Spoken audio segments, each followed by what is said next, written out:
कांग्रेस में विवाद फिलहाल थमने का नाम नहीं ले रहा है। पार्टी के अंदर अब कांग्रेस अध्यक्ष सोनिया गांधी को पत्र लिखने वाले नेताओं के खिलाफ कार्रवाई की मांग उठने लगी है।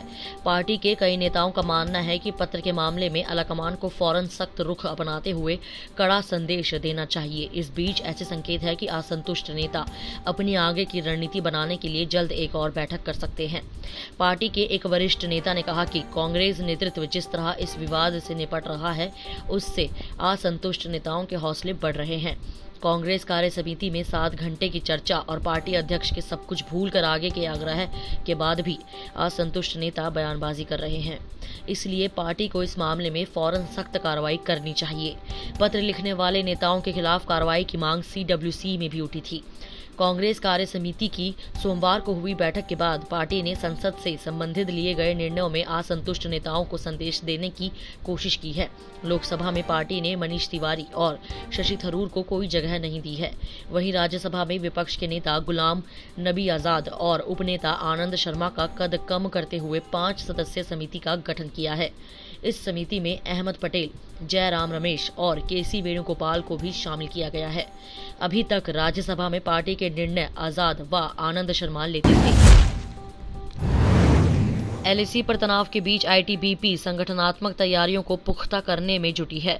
इसका मकसद सीमा प्रबंधन पर समन्वय बेहतर और मजबूत करना है। ITBP में 2 ADG की नियुक्ति की कवायद की जा रही है। ये पद काफी समय से खाली है। एक वरिष्ठ अधिकारी ने कहा कि बल में ADG के फिलहाल 3 पद है। केवल 1 ADG की नियुक्ति हुई है और 2 पद खाली है।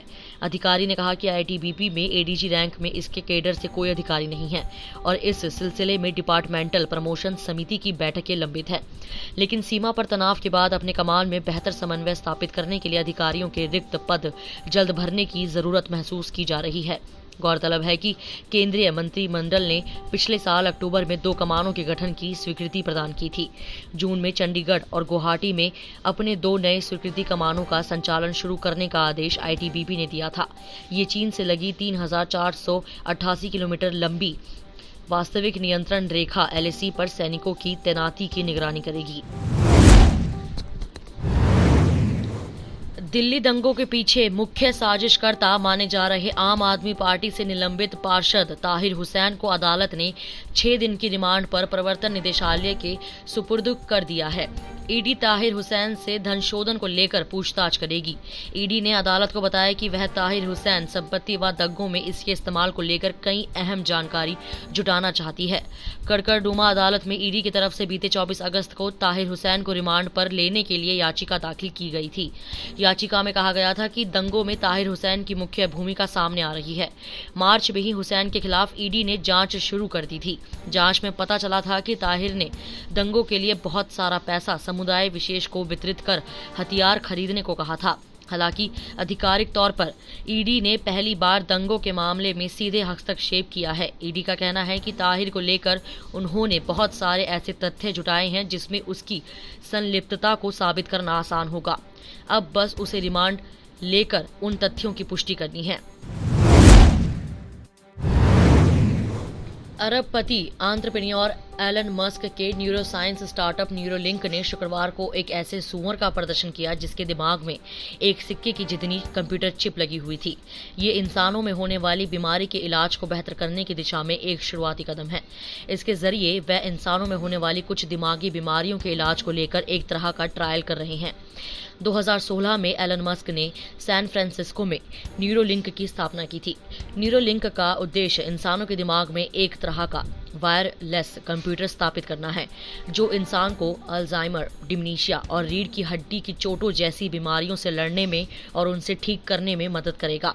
शुक्रवार को एक वेबकास्ट में डिप्रेशन, मेमोरी लॉस, इंसोमेनिया जैसी बीमारियों का जिक्र करते हुए एलन मस्क ने कहा कि एक इम्पोर्टेबल डिवाइस वास्तव में इन समस्याओं को हल कर सकता है। उन्होंने कहा, हम पैसे जुटाने की कोशिश नहीं कर रहे हैं, हम समझदार लोगों को अपने साथ काम करने के लिए समझाने की कोशिश कर रहे हैं। मस्क पहले से ही टेस्ला इंक और स्पेस एक्स जैसी कंपनियों के जरिए रॉकेट, हाइपरलूप और इलेक्ट्रिकल वाहन प्रौद्योगिकियों के साथ एजुकेशनल लैबोरेटरीज तक सीमित नए विचारों के विकास में तेजी लाने के लिए अलग अलग विशेषज्ञों को एक साथ लाने के लिए जाने जाते रहे हैं। कोरोना काल में बंद पड़ी दिल्ली मेट्रो को फिर से चलाने की कवायद तेज हो गई है, मगर मेट्रो का यह सफर अब पहले की तुलना में काफी अलग हो सकता है। बिना फेस मास्क के सफर करना, सोशल डिस्टेंसिंग के उद्देश्य से खाली छोड़ी गई सीट पर बैठना, थूकना और गंदगी फैलाना अब यात्रियों को बहुत ही ज्यादा महंगा पड़ सकता है। दिल्ली मेट्रो के शुरू होते ही इन नियमों के उल्लंघन पर भारी जुर्माना लगाए जाने के प्रावधान हो सकते हैं। यह जानकारी इस मामले से जुड़े अधिकारियों ने दी है। केंद्रीय औद्योगिक सुरक्षा बल यानी CISF की एक टीम अब कोविड-19 के प्रसार को रोकने के लिए लागू होने वाले नियमों के किसी भी तरह के उल्लंघन पर नजर रखेगी। अधिकारियों ने कहा कि मेट्रो में अब फाइन पहली बार नियम का उल्लंघन करने वालों के लिए 500 रुपए से शुरू हो सकता है और दोहराने पर यह जुर्माना काफी ज्यादा हो सकता है। बता दें कि CISF ही दिल्ली मेट्रो की सुरक्षा करता है। दरअसल 22 मार्च से ही दिल्ली मेट्रो की सेवा बंद है, जब प्रधानमंत्री नरेंद्र मोदी ने जनता कर्फ्यू की अपील की थी। इसके बाद देश में 68 दिनों का लॉकडाउन लगा और अब मेट्रो की सेवा बंद है। देश में अनलॉक की शुरुआत से ही अन्य पब्लिक ट्रांसपोर्ट की शर्तों और छूट के साथ इजाजत दे दी गई है, मगर मेट्रो की सेवा अनलॉक 3 तक बंद है। मेट्रो से रोजाना 2.4 मिलियन यात्री सफर करते हैं। इस वीडियो में इतना ही। मैं कोमल, पंजाब केसरी दिल्ली से। अगर आपको हमारी ये खबर जानकारी पूर्ण लगे तो हमारे फेसबुक पेज punjabkesari.com को लाइक करें, और अगर आप हमारी ये वीडियो यूट्यूब पर देख रहे हैं तो हमारे चैनल punjabkesari.com को सब्सक्राइब करना ना भूलें।